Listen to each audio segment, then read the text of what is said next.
It's been 14 years since Governor Bill Richardson abolished the death penalty in New Mexico, and now Republican Representative John Block is proposing to bring it back. He spoke with KRQE. Right now, New Mexico is plagued with a wave of violent crime. If we truly care about fixing the crime issue, if we truly cared about ensuring that New Mexicans are safe, then every single option should be put back on the table. Block suggests that capital punishment will act as a deterrent for criminals. Maybe before pulling that trigger or stabbing that person or raping that person, they would think twice about it because they could end up on death row. John, it doesn't work. It's never worked. Murders are committed for one of three reasons: passion, profit, or compulsion. Murderers do not value human life, period. They're also convinced that they won't get caught. If you're doing it for profit, it's just a job. If you're doing it on compulsion, you've lost control of your actions. And crimes of passion cannot be deterred, no matter what you do. So like I said, they don't value life. Does that mean we don't need to value their lives? Does that mean that the death penalty only serves to quench a bloodthirst for an angry mob? You say it's going to work as a deterrent. The average murder rate in the U.S. per 100,000 is 6.23. In death penalty states, it's 5.5. In non-death penalty states, it's 3.6. Have you ever heard the name Alan Gell? Probably not. In 1998, he was found guilty of first-degree murder and sentenced to death in North Carolina. He served 9 years on death row until a retrial. That's when the judge learned that the prosecution had withheld evidence and that Gell was doing time for a car theft at the time of the murder. Therefore, he could not have committed it. Not to mention that 2 of the prosecution witnesses were later discovered to have been the murderers.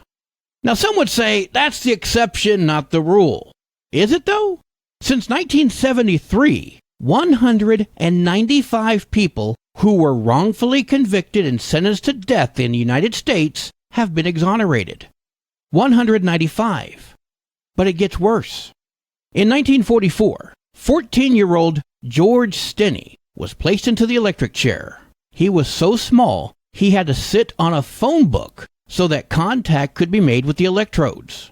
In 2014, a South Carolina court ruled that he had not received a fair trial and was thus wrongfully executed. His murder conviction was vacated. But a lot of good that did. He'd been dead for 70 years. As a matter of fact, we know there have been 6 wrongful executions in the United States. The Death Penalty Information Center says that number is actually 20. Okay, but we know beyond a shadow of a doubt that 6 were innocent. If you say, well, that was only 6, then I have to question your humanity. If you heard of 6 innocent people killed at a school, at a mall, at a church, etc., we would be horrified, disgusted, angered, and rightfully so. But we hear of the government taking at least 6 innocent lives and many people kind of shrug it off. Some say it's eye for an eye. If it's really eye for an eye, then how and why did Charles Manson receive the death sentence? Yeah, it was commuted because California had ended the practice briefly, but Charlie never took a life. He did spend the rest of his life rotting in a prison cell like the sick animal he was, and deserved it. But if it's eye for an eye, why was he given the death penalty? And if the death penalty worked as a deterrent, states like Texas would have nearly 0 executions, since they're the state with the fast track to the gurney and needle. Instead, they have over 180 people on death row. Earlier I mentioned the average murder rate in the U.S. per 100,000 is 6.23. In Texas, it's 6.7. How's that for a deterrent? At this point I have to ask, when is it okay to kill a human being? Is it okay to kill someone who's not an immediate threat to you or your loved ones? I'd say no. Well, at sentencing, is the convicted an immediate threat? Not anymore. As far as violent offenders go, I don't want them in society any more than you do. They're dangerous. They're evil. They represent the very worst of us. They should be imprisoned and allowed to rot there for the rest of their days.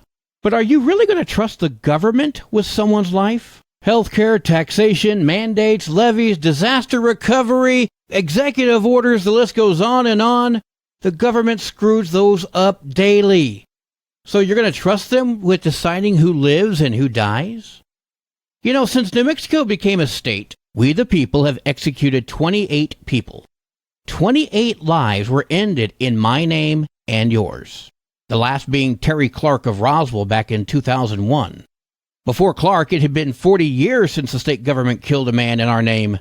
64% of Americans say they support the death penalty. What I don't think they realize is that means 36% of us are forced to kill against our will since it's done in our name. Let them rot in prison. Make them do hard time. Want to save money? Cancel cable. Use cheaper food. We know our justice system is flawed, so I simply don't trust the government to take lives in any circumstance. Now, some people are going to say now that I'm some bleeding heart liberal or I'm a hard lefty on the progressive side. I would have to disagree with you if you hear the rest of my arguments about other topics. Me? I'm pro-life.